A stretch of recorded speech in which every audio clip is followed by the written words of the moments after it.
नमस्कार मित्रांनो, आता मी चाललोय गावाला कारण की होळीची पालखी येणार आहे। या पालखीसाठी आम्ही चाललोय, पण आम्हाला तिकीट मिळाली नाही बसची। तर मी विचार केला आता फक्त आपल्याला एकच साधन आहे, ते म्हणजे आपली टू व्हीलर। तर माझ्याकडे सुझुकी एक्सेस आहे आणि एक्सेसवरती मी आणि माझा मेहुणा कौस्तुभ आम्ही आज दोघं जात आहोत थेट कोकणामध्ये। चला मित्रांनो, आता मी ज्या रोडला आहोत ना तो डायरेक्ट कुर्ला सायन मार्ग न जाता, म्हणजे आता हा कुर्ल्यावरून डायरेक्ट आम्ही गोवंडीला बाहेर पडू आणि थेट गोवंडीहून लेफ्ट घेतल्यावर डायरेक्ट वाशीला आम्ही बाहेर निघू। आणि असा रोड आहे आणि हा नवीन फ्लायओव्हरचं काम चालू झालेलं, म्हणजे ते आता पूर्णत्वाला आलं आहे आणि हा रोड चालू झालेला आहे नवीन फ्लायओव्हर, त्याच्यावर आता आम्ही चाललो आहोत। आणि काय आहे ना, शिमग्याची मजाच वेगळी। आणि मला आता योगाने मला गेले 6 वर्षानंतर म्हणजे मला ही संधी मिळाली आहे पालखीची। म्हणजे आमच्या गावात पालखी दरवर्षी येते, पण मागच्या काही वर्षांमुळे ते शक्य नव्हतं, कारण की मागे तर आपल्याला प्रत्येकाला माहिती आहे कोविड झाला, तेव्हा त्याच्यानंतर सगळे जॉबचे वगैरे सगळे इश्यू होते सगळ्यांचे, म्हणजे नोकऱ्यांचा प्रॉब्लेम, माझा पण जॉबचा प्रॉब्लेम झाला होता, पण त्या अनुषंगाने ते जाता आलं नाही। पण आता ह्या वर्षी तर नक्कीच मला जायची संधी मिळाली, म्हणून मग मी प्रयत्न केले होते की कुठल्या तरी गाडीने, बसने किंवा दुसऱ्या व्हेकलने जायचं, पण शक्य नाही झालं। तर विचार केला आपण बाईकवरच निघूया, स्कूटरवर। आणि स्कूटरवर मी आता आमच्या गावी पोहोचणार आहे।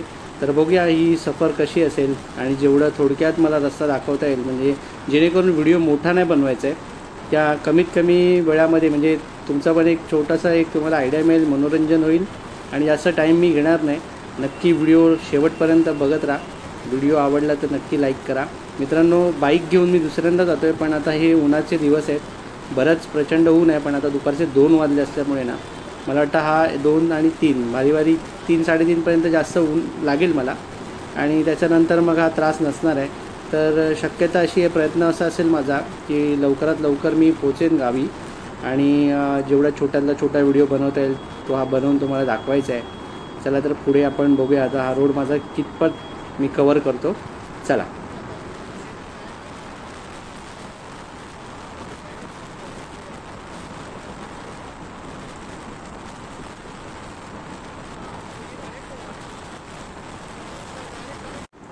तर मित्रांनो, कॅमेऱ्याच्या स्टेबिलिटीचा प्रॉब्लेम सॉल्व्ह झाला आहे आणि आता आम्ही पोहोचलेलो आहे थेट बाजूला दिसते तुम्हाला बघा एक्सप्रेसवे, पुण्यासाठी जातो आहे रूट। आणि आता आपण चाललो आहे पनवेलच्या दिशेला। या सिग्नलच्या इथून आम्ही राईट घेऊन पनवेल मार्गे आपण डायरेक्ट आपला जुना मुंबई गोवा हायवे तो घेणार आहोत आणि डायरेक्ट आपण गावाच्या दिशेला जातो आहे। तर ट्रॅफिक आहे, आता या ट्रॅफिकच्या पुढे भेटू आपण। चला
मित्रांनो, पनवेलला आपण आलेलो आहे आणि हा सगळ्यात बेस्ट ही जागा मला आवडते। का आवडते माहिती आहे?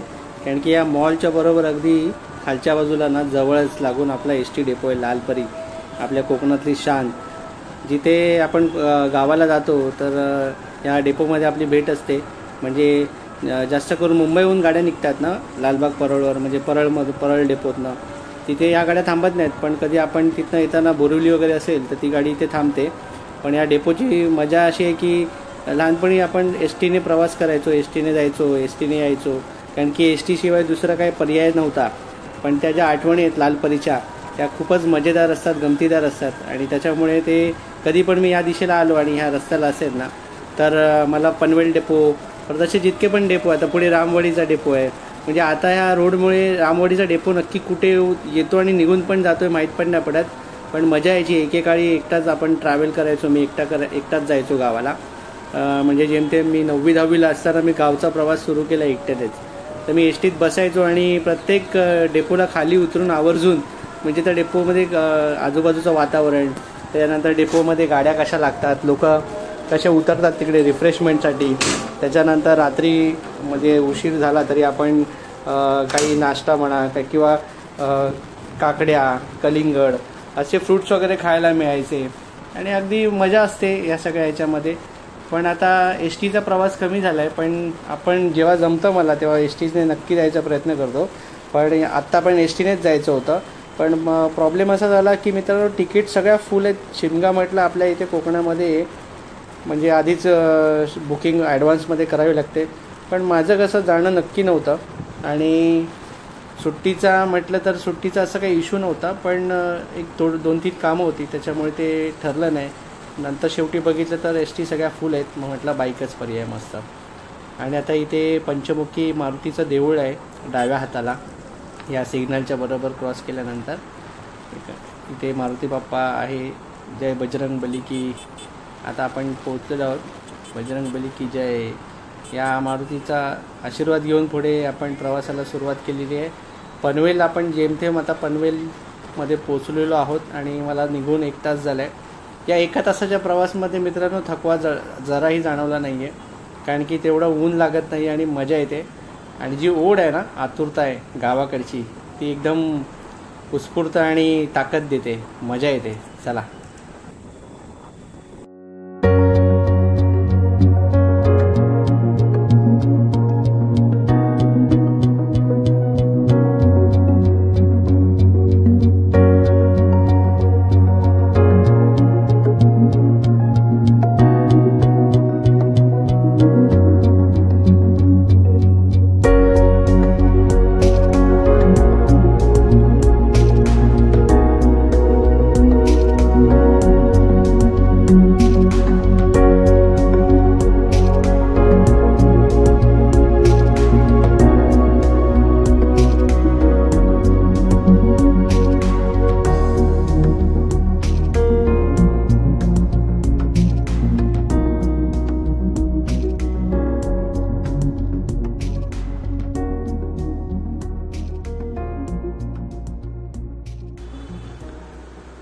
तर मित्रांनो, आता आपण पोचलेलो आहोत. ऑलमोस्ट 1 तास झाला आहे गाडी चालवून आणि आता मला वाटतं आहे की पेट्रोल भरणं फुल करून घेतलेली बरी गाडी, कारण की पुढे आता परत थांबायची गरज नाही आणि थोडंसं एक रिफ्रेशमेंट पण होईल. आता इथे पनवेलला डाव्या हाताला पंप आहे. त्या पंपमध्ये जाऊन पहिलं त्या पेट्रोल भरून घेतो आणि मग पुढचा प्रवास कसा एकदम टेन्शन फ्री जाईल. तर आता पहिलं जाऊया पंपमध्ये, रिफ्रेश होऊया आणि आपण पुढे निघूया. आता मी पंपमध्ये घेतो आहे गाडी, तर तुम्ही बघत राहा. पण हे पंपमध्ये जास्त टाईमपास नाही करणार आहे. पटकन पेट्रोल भरतो आणि झटकन निघायचं आहे, कारण की पुढचा प्रवास अतिशय लांबचा आहे, तर आपल्याला निघायचं आहे लवकरात. मित्रांनो, पेट्रोल तर भरून झालं आहे, पण मला असं वाटतं कॅमेरा परत प्रॉब्लेम करायला लागला आहे. स्टेबिलिटी जरा व्यवस्थित नाही आहे. तर आता बघू, याला थांबवून जरा करतो व्यवस्थित आणि परत मारता आपण पुढे भेटू. हा मधला टप्पा आपल्याला कॅप्चर करता येणार नाही, कारण की कॅमेरा जरा खूपच अनस्टेबल आहे. भेटूया पुढे. थोडा कॅमेऱ्याचा प्रॉब्लेम फिक्स झाला आहे मित्रांनो. तर आता आपण एकदम स्पीडमध्ये जाऊया, सुसाट जाऊया. म्हणजे असं नाही सांगायचं सुसाट जाऊया, आपण आपल्या स्पीडला जाऊया. आणि जेवढे पण रायडर्स आहेत किंवा जे मुंबई गोवा असं बाईकने जातात, त्यांना मी एकच सांगेन की गाडी अतिशय सेफ आणि एकदम हळू चालवा. कारण की काय असतं ना, असे आपण जेव्हा बाय रोड जातो, रोड ट्रिप राईड करतो, सिंगल राईड किंवा आपण डबल जातो, तर खूप काळजी घेणं महत्त्वाचं आहे. कारण की आपलं जीवन खूप अनमोल आहे. तर प्रत्येकाने आपली काळजी घेऊन राईड करणं गरजेचं आहे, कारण की जेणेकरून स्वतःची पण सेफ्टी आणि इतरांची पण सेफ्टी फार महत्त्वाची असते. त्याच्यामुळे रोडमध्ये कुठलीही 2 व्हीलर असेल, 4 व्हीलर असेल, तर पहिली गोष्ट नियमांचं पालन करून चला, जेणेकरून आपण खूप सेफ राहू. हे नियम ह्याच्यासाठीच असतात की पहिली गोष्ट सेफ्टी. तर अशा हिशोबाने आपल्याला जायचं आहे, अतिशय सेफ आणि सेफ्टीमध्येच जायचं आहे.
आपण जसं राईड करत असतो ना, तर फार तर महत्त्वाचं काय, हे मोठे मोठे जेवढे लॉऱ्या, ट्रक, हेवी व्हेकल्स आहेत ना, त्यांच्यापासून जरा सावध राहणं गरजेचं आहे. कारण की हे कधी वाटेल तेव्हा अचानक टर्न घेऊ शकतात. कारण की समोर त्यांच्या जसं व्हेकल येईल तसं हे उजवीकडे जातात, कधी अचानक, कधी डावीकडे. त्याच्यामुळे बाईक जेवढे पण बायकर्स आहेत ना, त्यांनी ह्या गोष्टीची खात्री बाळगायची आणि गप्प लेफ्ट साईडने आपण चालत राहायचं आणि जरा स्पीडला कंट्रोलमध्ये ठेवून. कारण की हे थोडंसं आपण याची काळजी घेऊ ना, आपल्याला म्हणजे गाव काय, आपण आपल्या देशावर म्हणजे अख्ख्या इंडियामध्ये आपण रोड म्हणजे बाईक राईड करू शकतो, फक्त सेफ्टीसाठी.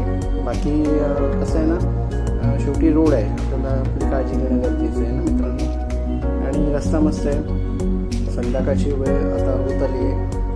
तसं तर गरम असं काय होत नाही आहे आणि मस्त वाटते, वारा फार छान लागतो आहे. आणि हा रस्ता, कारण की गावाकडची जी ओढ आहे ना ती वेगळीच आहे. आणि मला असं वाटतं बहुतेक आम्हाला रात्र होईल गावात पोचायला. आणि त्या गावी पोचलो की उद्या सकाळी लवकर उठून पहिलं तर पटापट झाड म्हणजे साफसफाई करावं लागेल घरात, कारण की पालखी येणार आहे. तर मग असंच आता पुढे जात राहूया आपण आणि लवकरात लवकर पोचायचा प्रयत्न करू.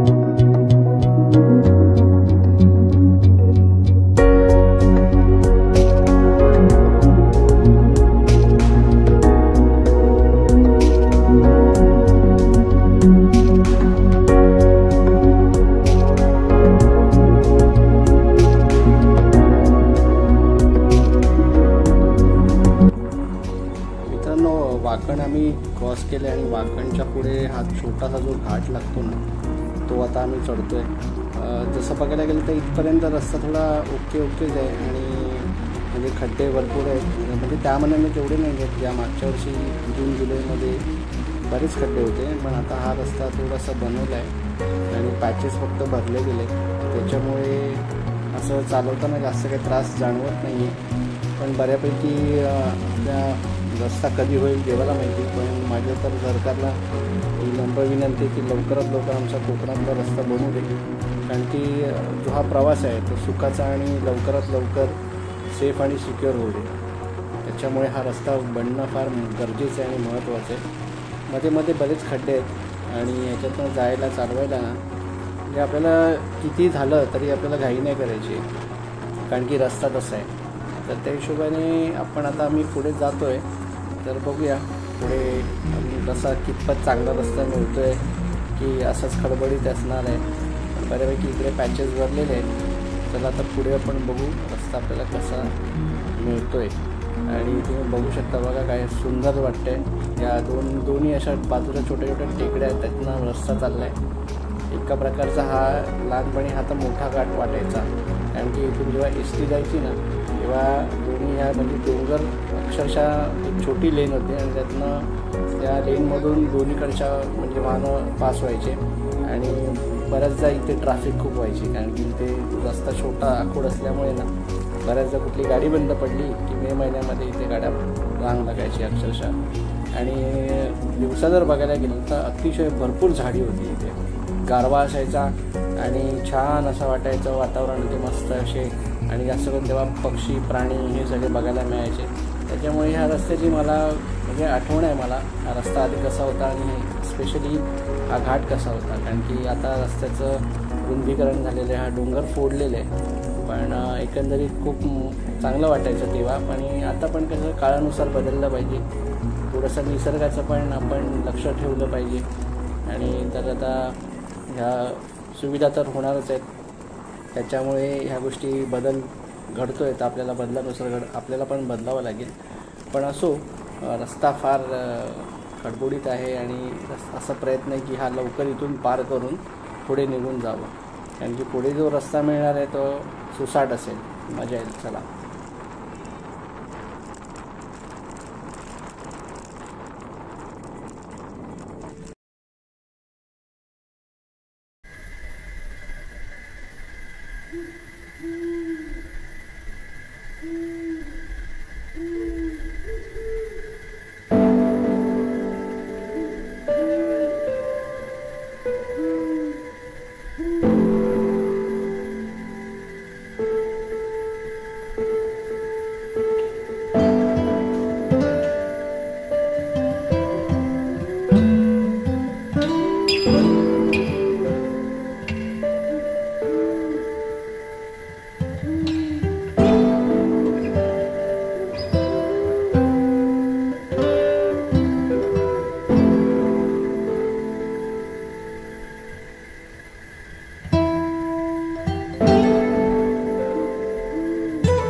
रस्ता बघितला ना पूर्ण स्पीडमध्ये ॲक्च्युली एवढा भयानक आणि एवढे खड्डे होते ना अक्षरशः कंटाळलो रस्त्यावर.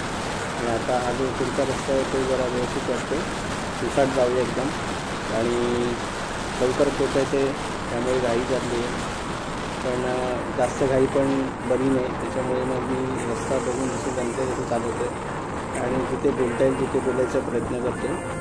आणि आता इथे मस्त वाटतं आणि रस्ता पण छान आहे, गाडीचा स्पीड पण आम्ही व्यवस्थित कंट्रोलमध्ये ठेवून चाललो आहे. चला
करा आणि मला प्रोत्साहन द्या आणि असंच प्रेम असू दे, असंच शेअर करा आणि कमेंट देखील करा.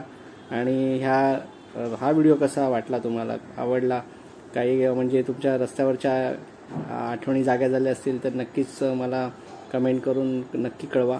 चला मित्रांनो, भेटू पुन्हा. धन्यवाद.